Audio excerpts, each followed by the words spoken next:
भी महाराज मेरे कन्ना विच गंदे मंदे गीतां दी आवाज ना पवे।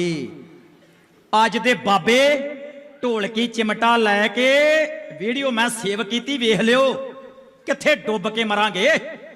वो कदे बाबा कुर्सी डाह के गुरु की हजूरी च केले बनता है, वो कदे बाबा बीबियां भैणां सामने बैठियां ते अपना सुपना सुनाउंदा भी राती मेरा सुपने च विआह हो गया, वो नौजवान कुड़ी ही मैं बुढ़ा, कदे वो सुनाउण लग पैंदा।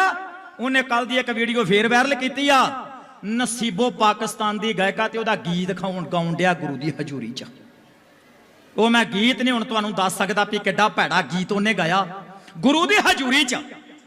ते ना पता की कहंदे गुरु नानक सर भगती दा कर। मैं किसे दे विरोध विच नहीं, पर मैं हाथ जोड़ के बेनती करदा हां, उतरा ते असीं हर एक ते तंग कसी जाने, फलाना मारा टिमकड़ा। इन्हां बाबियां दे गल च परना कौन पाऊगा भाई?